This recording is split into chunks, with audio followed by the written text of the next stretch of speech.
So because we started the first AM space show, actually is we invite Samson to with another Taiwanese artist, Zhang Huimin.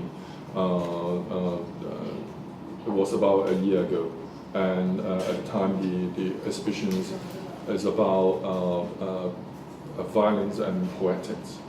At the time, I mean, I still see that kind of like a violence things happening, and particular, I think at the time invite Samson's these liquid borders were, I think I do see that kind of violence doesn't mean like a really just like confronting, but in a way it's like a hidden violence in the society.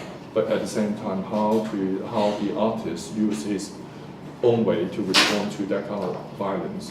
And I also, this is the last time we represent, and we after 2 years, I think the whole series, in a way, is it completed now? Yeah, it's completed. Oh, by the way， 其實大家你哋可以坐呢邊，仲有啲位，或者如果唔介意坐地下都 OK 嘅應該。So I think the whole journey, I do see the whole journey is important. I think it's a recording, I think, of our time in a specific place and a specific moment. And the first things I just want them to share about like these experiences. At the time it wasn't complete, but now do you have enough time to look back to the whole series about liquid water? Since I showed the first series here, was it a year ago or? Yeah, a year and a half almost. A year and a half ago. I've had the opportunity to show different combinations of materials from this project at several different occasions. But I don't think, even at this show, I still don't think I have arrived at a sort of comfortable position in relation to the different documents and things that are produced by the action. So I think I'm still trying to figure out sort of how to show them. I mean, just to, for example, there are obviously maps which tells you where I've been and when, and then there are the scores, there are the composition, there are the photos. But there are other things. For example, there are my conversation that I have recorded with people who live inside of the frontier closed border area. And I still haven't sort of figured out a way to use them or to put them in context in a show like this. And then there are also, I mean, what I used in the actual sound recordings is only a proportion of all of the materials that I recorded. But then what do I do with the other materials? Do I donate all of them to Sound Pocket, like to a library, or what do I do with them? So I think I'm still, now I'm like really literally, I only finished the last score literally weeks ago. So not weeks, a week ago. A week ago. So I'm still, yeah, I think I'll now I'm glad that I did this show, but I'll let it sink, and then maybe the next time I show this, I'll show different things. Right. Yeah. And also just to give you an idea, by the end of this exhibition, I would have walked the entire border. So there's one place left to walk, which is the map that is on the shelf, right next to the. So on the shelf underneath the book, yeah. That map is a very short path that is right next to my hall, which I still need to walk and record before the entire border will be covered. That is the leftmost part of Hong Kong-China border on the map. So that would happen and in the last week of this exhibition. I think we just join the discussion freely. You know, I don't. My job is not leading the conversations or the dialogue, but you know, we just. How many trips actually have you made? 9. 9 altogether. And how long did you spend? How long? every trip is different. So some trip is only like an afternoon. Some trips like morning till early afternoon. But we always leave try to head backward at around like 4 o'clock in the afternoon. So I would say most of the trips were almost daylight length.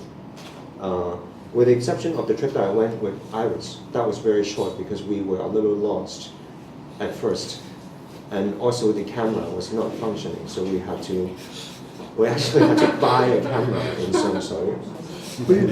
Yeah, we bought a new camera, so because it's a long way to go. I didn't want to have to go go again. Yeah. And there was one time which I did not count as one of the trips where I went to Maipo, and then I realized that I really needed a permit to go in because I only applied to get a permit to get into the frontier closed area twice. The other times I just trespassed, assuming that nobody's going to catch me, and in fact nobody did. And so, but that time in Maipo, because Maipo is a little different. It's apart from it being a frontier closed area, it's also a natural reserve that's protected, and there's a huge, literally huge red sign that says if you trespass, you're going to get fined like $50,000. And I was with a student. I didn't think that I could bear that risk. So that time, there were more than 9 trips, but 9 trips that resulted in some recording. Is that any change from the first trip you began and then until the recent one? How was the changing? The impressions of how do you perceive the border in any sense? So there are 2 things. The border is if you look at a map of Hong Kong and mainland China, the border is a line that is quite angular, that is drawn between the 2 regions. But the physical device, the wire fencing, in no way resemble that border actually. So if you're walking along the fence, and say if this is the border, you're actually sometimes crossing up, and then you're actually cutting down. Like you are not. So it's not flat. Yeah, you're not following. Okay. It's not flat, and also you're not actually following the map. The legal divide between. I don't know if I should call it legal, but what is on the map, that divide between the 2 regions is not indicated by the wire fencing. So that's the first thing that I found out. The second thing that I found out is that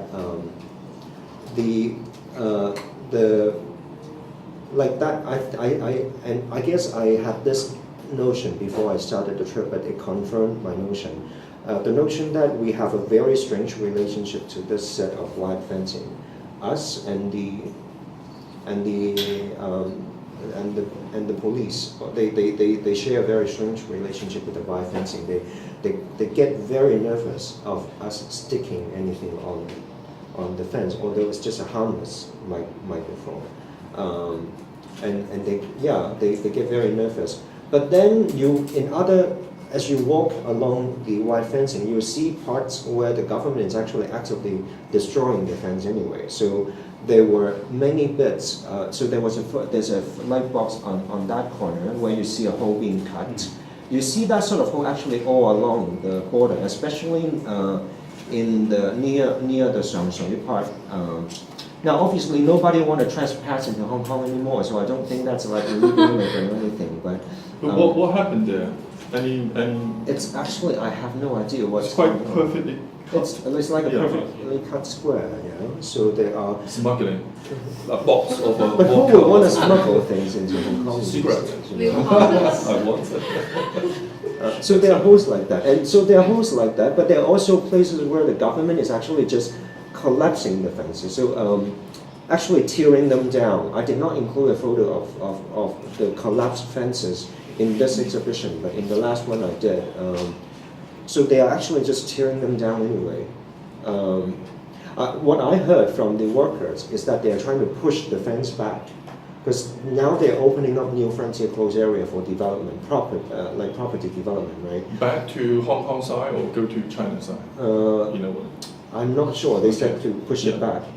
So to push it to another location, to open up more land. So you see this is a less sensitive area now, or It's very ambiguous because legally it's still very sensitive, and that is very clear every time I try to apply for a permit.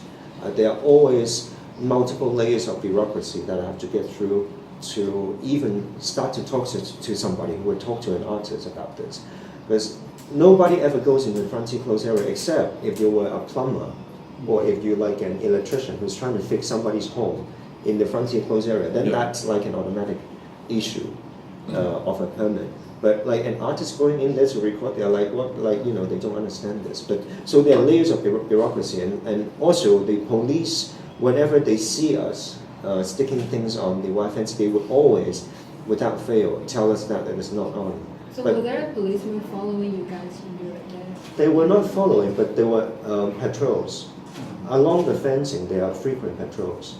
Yeah, not when you are sort of. We also walked along Houhoi Wan. yeah, that side is in. Yeah, that they are not so nervous about. In fact, we saw Dai Fei, right? Many Dai Feis in Houhoi Wan, and we were wondering, are they smuggling drugs or, you know, what are they doing? But nobody cared about the Dai Fei coming in. Apparently, you know, they just rode right in. And at that moment, I thought how easy it would be for me to want to smuggle things into Hong Kong through Houhoi Wan. Do you find this is a no man's land in Hong Kong, the last no man's land in Hong Kong, maybe? I don't know what I would call it. It's kind of nostalgic. Yeah, it's sort of remain of time. It's sort of like it's an area that is frozen in time, I guess. People still live there. People farm. Yeah. They farm pigs. Yeah, you yeah. know, and people, there are little stores, and that little stores that only serve like the 3 or 4 households in the area, and they cook noodles, right? They make ongzai for people, right? And they sell biscuits and things. So it's sort of it's frozen in time.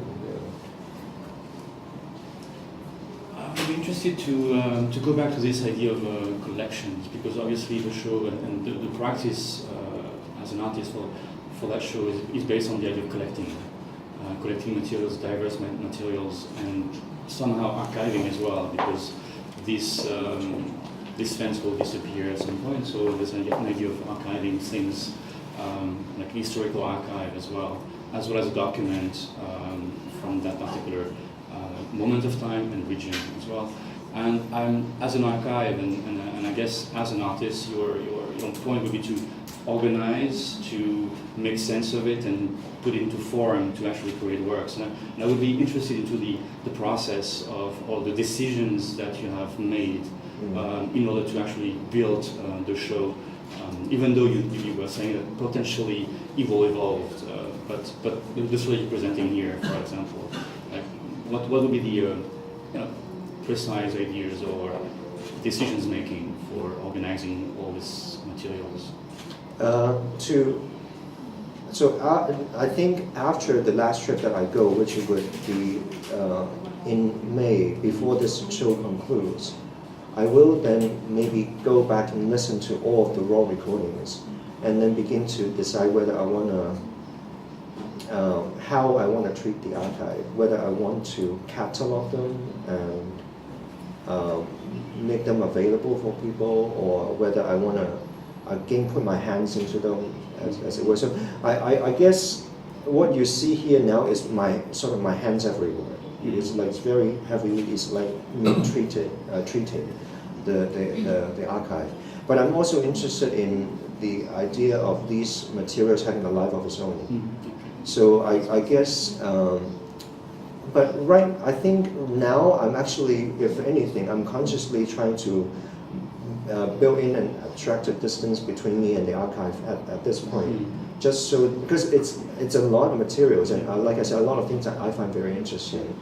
So it's very easy for me to sort of get to sort of put on a show where I fetishize the archive, and that's kind of what, at this point at least, I want to step away from first. And then of course the archive, when it has its own life, it doesn't even need to be an art project. It can just be something that I offer to people. But there is, in terms of the way that I record, there is a new system that I follow. So, for example, when I encounter bodies of water, where obviously there is no way for me to record a physical object, then I record the ambient sound as well as the water sound with hydrophone. But as soon as I encounter the wire fencing, then I use contact microphone. And the fences are actually quite carefully numbered by the government. Yeah? So I can, and that is actually why I'm able to go back to the map and see where I've been, because I can see in the photograph that it's fence 179, and then I have a recording that corresponds to that. And I try to record one every circle number. So it's to make sure that, and then I cross-check and make sure that I basically have all of the area covered. But they are also actually, interestingly enough, between Sa Tau Gok, yeah, and then this is the next bit. There's one area where it's the geography is so hilly that there's no need for a fence. So there are in fact also fences that I did not record because I physically could not reach them. So there are fences where the path would be here, but the fence is all the way up there, like on the top of a mount. And so places like that I could not record. So places like that I sort of patch a hole by using just an ambient recording where I stood. So they are also, that's also why there are also few recordings. Okay, yeah, that's what I was curious about, because the recordings are quite varied as well. I mean, that's also one of the nice things about the contact microphone. At some point, it also picks up like sounds from afar. So that's quite a nice blend of at some point the sound from the wires themselves, but also potential activities or nearby houses or birds or anything that comes.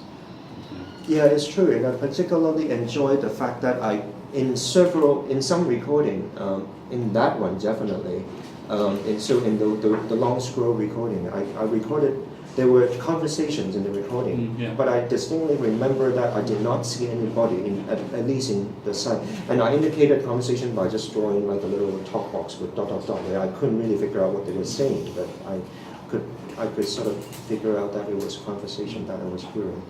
So I find that to be interesting. This is why the policeman stopped you from sticking the line onto the fencing. To stop, because I was turning the fence into a surveillance device. Yeah. I found that it's like you have a physical traveling, physical experiences, and then you back to your sort of like your work base, and then transform maybe on a drawing table. You work on sort of composition the whole landscape or the experiencing, and also the raw materials of the sound, and then transform into a certain way of composed sound piece. Yeah. So that kind of like from physical to non-physical. How do you see that kind of? Does that happen in your previous work as well?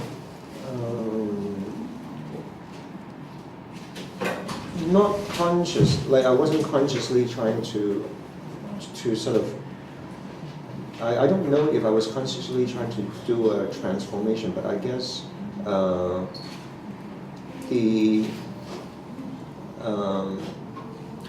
wanted to make a sound composition out of these recordings because, like I said, I wanted to sort of take one step away from the recordings.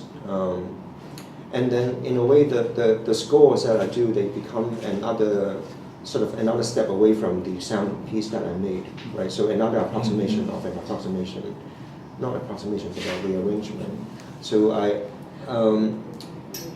but I have to say, it wasn't very planned out. It was sort of like when we first did that show, when this series was born, it was more like I was experimenting and see if this would work. Yeah. And then I like that method. And then after I've done a couple of series, it then became I was aware of the fact that I was starting with like a map, where I needed to decide with the signs where I needed to go, but the map is as accurate as it looks. It's only an approximation. As soon as you're there physically, then you realize there are things that are not conveyed on the map, and the sort of what is on the map or what is conveyed, and the distance between that and what you encounter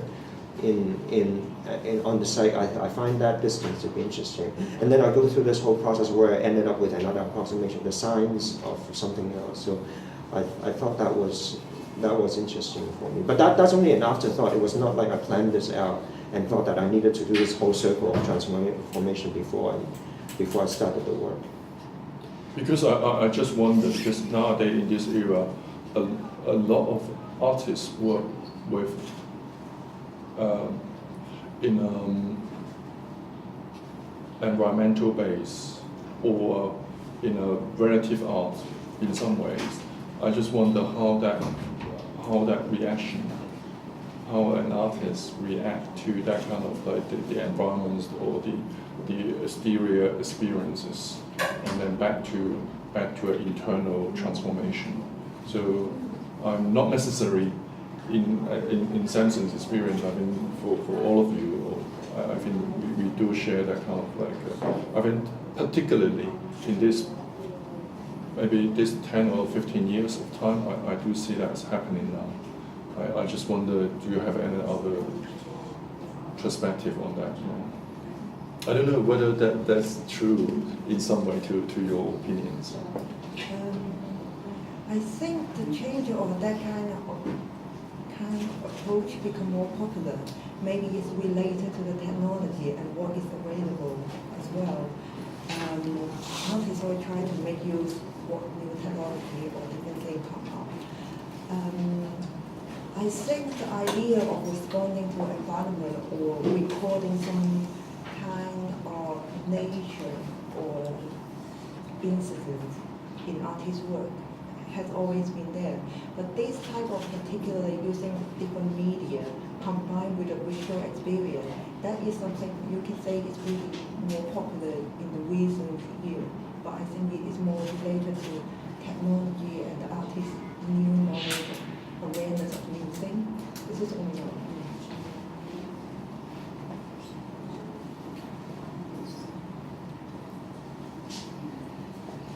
What interests like along the whole project throughout the time, you encounter with not just the sounds but also like the real hold at the fans or all different things.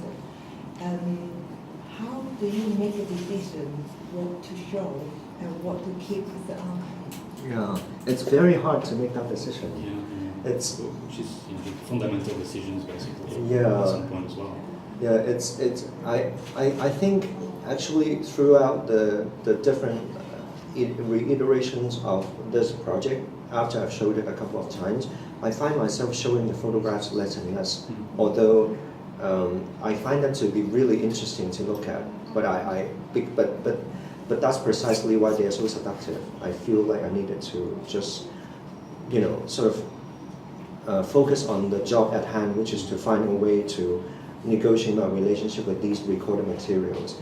But then, of course, there are the stories that I can tell that, like the photos, they tell another story. In the same way that the recorded conversation with the shopkeepers in the frontier area, they tell another story that is also interesting and enriching. So I needed to maybe just, make a decision that I'm staying away from them and they are going to be a part of an archive that would have their own life later on. So I guess perhaps the next thing to do maybe after this is to think about whether I want to make like a photo book or like I said, all of the recordings in an archive that I would just share with people. Yeah, but it's very tempting. It's very tempting to just show everything. I almost have already the suspicion. I felt that, like we had that conversation last time at the art center, I felt like I was definitely showing too much. And so I decided to find a way to scale it back a little bit. So I'm still trying to negotiate that balance. Well, I guess that was the notation or transcription. And that's actually one question I would want to know. You're saying score, and I guess I would make a difference between a score to be performed and transcriptions. So I guess there would be so is it a transcription or something that should be you write first and then you compose according to the writing, or what comes first, basically, because it's somehow different practice at some point for the score. Right. But then afterwards, the idea that I wanted to develop as well is the way to get out of the representation of the experience, the direct representation of the experience would be the score and the system that you built to the abstract system that actually you're creating. So I was also interested to know a little bit more of the design, the decisions that you actually have taken, and with the consistency between all the different maps or score analysis that you have created.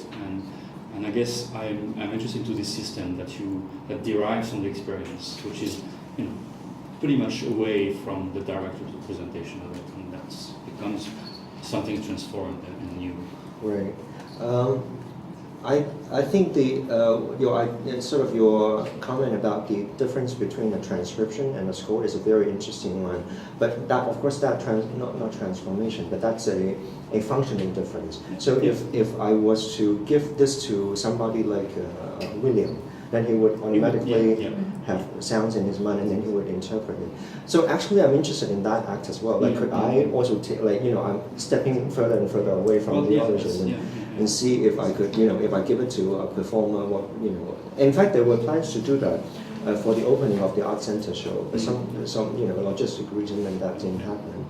So that's the first thing. And second thing, in terms of the system of the sign, I think there are some, because they were done in succession, right? In such a not too long a span, about like a year and a half of span. I think the system is. I try to stay consistent with my sign as much as possible, but also knowing that whatever I do is only an approximation of the sound that is being made. So I think there are some features of the system that are more native to me. So like this relationship between like the Y plane and the height of either like the level of either loudness or pitch, that is something that is very much in the Western notation system, and so that's something that I think I just inherited without thinking too much about it. And then there are other things that I sort of have to think of creative solutions for. For example, in the recording, when I process it and added like a harmony into it. And then in a like in an abstract system like that, how do I represent it? Then I, invented the colored circle to represent this, aura of color, of sound.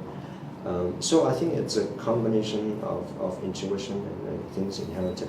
But what I have come to realize actually through this project is something that I have always known, but sort of like the word to describe, which is how difficult it is to describe sound. Even when you use sound, even when you stay within this, within a language of just signs, right, that represent energy, and then it's even more difficult if you try to do it linguistically, right? How to describe a sound that you hear in recording with words without referring back to the sound recording. So I think, of course, that's something that I have. Of course, many people have talked about, but I think it's only through trying very hard to do a good job of approximation, then I realized how difficult it actually is. And actually, in fact, it sort of made me think about my next project, which would be for me to try to do transcription of really difficult to describe sound, like things like the hum of the refrigerator. If I actually try to not only use abstract signs like this, but if I actually try to do it in a funny way, right? Try to be super accurate. What would that be? To put yourself through a torture like that. I think that's kind of interesting. I like to see that. Yeah, I actually like Lucas' point, viewpoint, looking at all this physical materials that you built from sound materials that cannot be seen. For me, I'm not a composer and not even a musician. I'm not William. So all these scores to me are like drawings. I do not see the fencing here in front of me, but I do see these notations, the fencing that you paint, you draw. Yeah.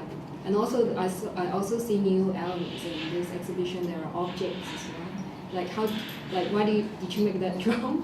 No, and why did you start to painting, drawing? Yeah, I think I was just experimenting. I started with score paper, and that's sort of like the logical place to go. And then I decided that I didn't want it, because with score paper I had to break the system, like when I get to the end of a page. So I didn't want to do that, and that's why I ended up with the scrolls. And then I even wasn't happy, because when I listened to the recording, I'm sort of how do I represent a recording that is like looping all the time, and then I have a drum in front of me. I thought, oh, that's perfect, and I thought I just experiment drawing on an object. And then the fourth one, which is the latest one, I guess I just went back to drawing on the paper form, but I used engineering paper, because after drawing 3 sets of scores, I started to get better at approximating. So I think in terms of, if you really wanted to follow the soundtrack and the listening experience, that is probably the one that is the most accurate. So I think as I go along, I just made decision about I was just playing along, I guess. I think if there's something to be gained in this practice of listening to a recording and transcribing it, is that after this whole cycle of 4 works, I feel like I can probably do this again, and I would know how to do it next. If I wanted to be accurate, or if I wanted to do not an accurate approximation, but one that is more abstract, I think I have a better grasp of that negotiation of distance now. But many people sort of commented to me that without listening to the recording, they felt like it looked like landscape to them. Yeah. And so I also tried something different this time, which is every other time I showed it, I've always put a recording right next to the object, like as an installation, like as a track that you could hear. But I didn't want to do that this time. So I felt like finally after, now that all 4 of them are living together, I have more confidence with with them just being seen. Even if you miss the recording, maybe that's okay. I shouldn't be I should be more generous. Yeah.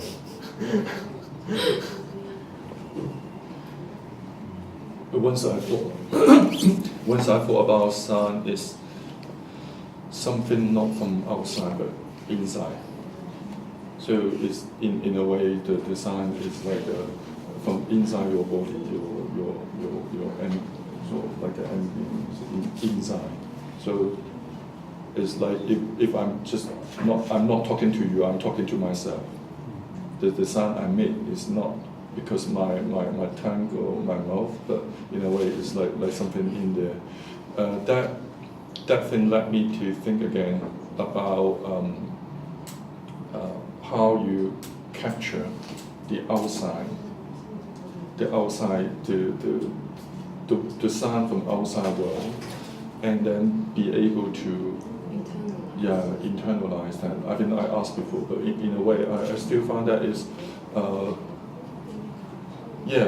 this is still physical. I don't know how to deal with the non-physical. Sound is not an object, but it still exists as another form. But I don't know how that kind of physical and non-physical things, as a composer or musician, how do you see that things from the very beginning?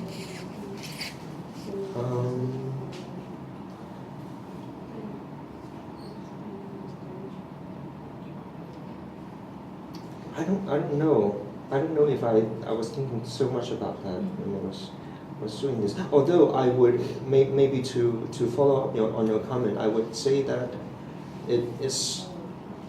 I think me trying to sort of trying to do a job of approximating what I'm hearing is actually I'm revealing something very intimate, because I'm also telling you that that's what I hear, right? But you could hear other things in the recording, and you could hear things that I did not hear. And then another thing that I found was that there are parts where the recording is very active, like there were a lot of things that I could that I could draw.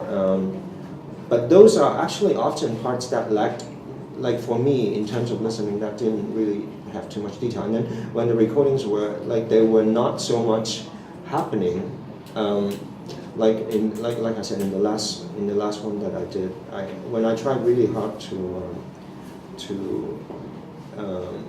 listen to what events are there, I hear more. So I don't know. I think I could only talk about the fluidity of the experience, but I don't know if we want to have discussion about the tangibility of sound. But because once in your earliest work, you like tapping your like a mind, right. your mind wave, and that kind of like. I do find that kind of assistant and non-assistant is in some ways like throughout your works, not only this piece. Oh. That's what I'm interested in a way.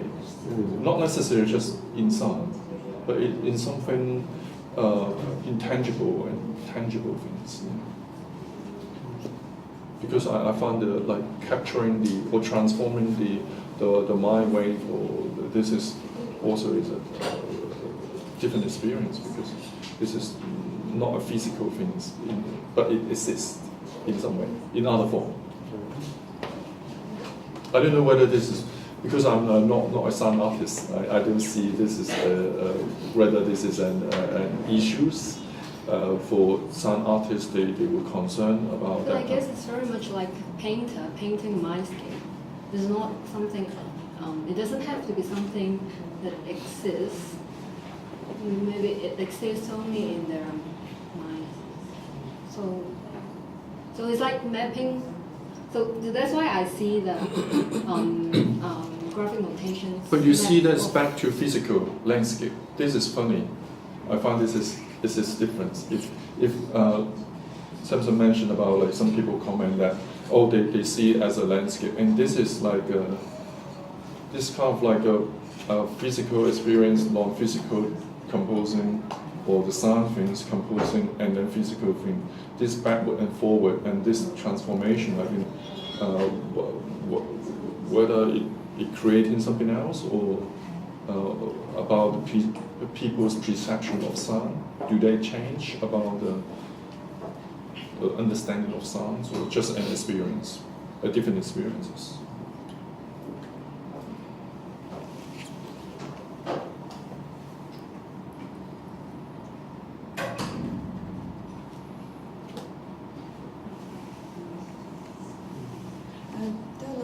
Understand your question correctly. It seems like you're saying that Samson is trying to use a rather abstract form of media to transform or capture something abstract on its own. As visual arts, probably we have more experience rather than sound art. That's why the transformation doesn't seem to be so uncatchable or uncertain, I don't know if it is what you're trying to say. Yeah, I found this is like maybe not in purpose, not doing it purposely, of course, understand that. But in a way, this is to capture that kind of like from physical to non-physical. That's transformation. I'm just very curious about this, and also how people to perceive sound. In other way, if I look at drawings, it's a physical and okay, yeah, okay, I get what you mean now. It's a study of visualization of sound, basically. Yeah. It's this kind of like process of visualization of sound. Right, and in fact that is very much, I think, a part of a musician's training. Like it's you are taught to look at score before playing them. Hear especially the composer's training. You look at an orchestral score. You hear all the different players. Yeah, and you have to have the ability to do that, and it's kind of it's a different form of listening. Yeah. Reading the score is a different form of listening. Yeah.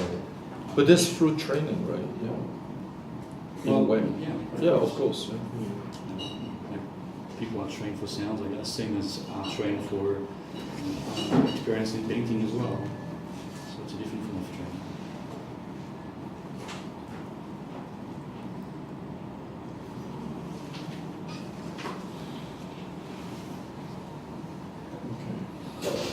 Do we have to wrap?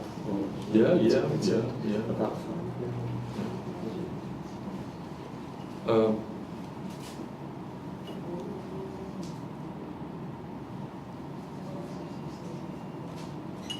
I think I try to think about this as a project.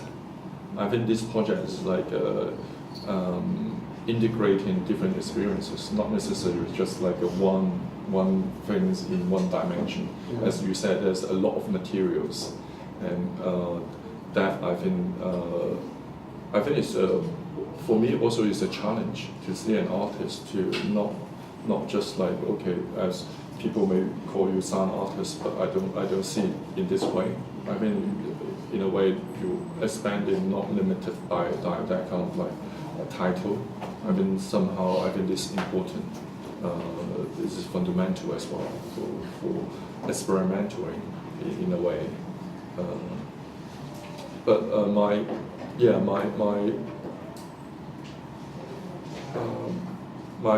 my reactions to how to reflecting the artwork, how does it reflect onto our time and our space is a very like a traditional question about like that is like in this time and space how that piece reacting on it. I mean this is in a way one thing is context wise, one thing is in a way of how to make it or put it in context wise. I think I'm more interested in that. I don't know how other people feel. I mean, why even like for example, sound arts now in the recent years, maybe in Hong Kong, more specifically, it's more like developing in the recent years. I don't know whether there's have a strong backgrounds about this development. I don't know. I think it's maybe just the art worlds become more accepting. Not before that. Yeah.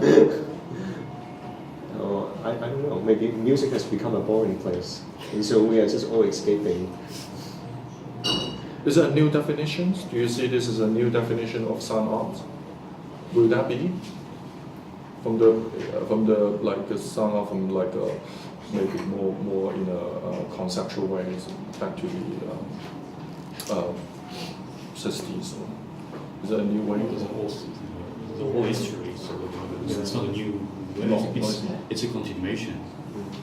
It's only certain people are only aware of this history for a little time, so it seems new for them. But it's a whole story. It's basically a lot of interaction also with the idea of listening and visual representation as well. So it's more like a continuation, I would say. And I guess the project, and I guess also for Samsung, as I see it as it's still a work that you're developing. I can see that with the different segmentation of the fans, things evolved, and I think this is one of the things that I'm very interested into looking at in this room is actually the whole process of evolution of the maps and the scores, and how actually the practice that becomes one of the practice that you actually becomes very engaged with and developing and see how that goes and see how the evolution. And I think this is one of the interesting things in the show here that I'm as a continuous practice and gaining some kind of knowledge, new elements, and being informed by it and creating new forms of representations out of it as well. Alice, any special comment?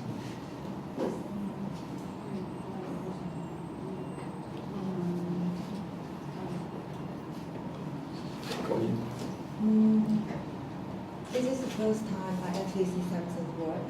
Of course, because we're working now, I've done some research about your work. Always a lot of description about you is sound artist. Also, when you first told me about this project, it seems the background, that border, and that particular location is quite important. I still haven't seen everything here, just got in, haven't listened to the sound. But when I first came here, I think really surprised me is like I don't see that too preconception, which is very, very strong before I came in here, had totally occupied me. But somehow when I came here, I realized there is actually a lot to explore. And something really interesting is like the drum there. You're so right, it's like that kind of hum or vibration. How can you compose or how can you capture it? Of course, as a composer or musician, you have a way. But sometimes for us as an audience, doesn't have much experience in sound or music. This is a very direct way, and it is also here to invite us into your world. So, yeah, this is I would say, because I've seen many of your shows, this is very much different from all of your previous work. Yeah, and I see still developing. So, did you mean that you are not going to make any trip to the area? Only one You were more going to- before the end of the And then you were going exhibition. to revisit all the materials that you collected. Yeah, and then I'll catalog them and see. I wanted to sort of put them more like an archive sort of situation. So, because you had some of the work exhibited here earlier, and you had this exhibited in the art center earlier. After you wrap up this show, what do you think? Would you like to conclude? Yeah, this is definitely. I think this is definitely the end point of the project for me. I mean, end point as in the making of the work. Yeah, and then as to Wang Ping's question about sort of sitting with it and then sort of having a distance from it, I think that would happen after the show. But I'm ready for this to be this going to the border experience to be done. So I guess what is ending is the visit, the recording trips. Yeah. Thanks very much, all of you, indeed. Okay. Thank you, Samson. Thank you. Yeah.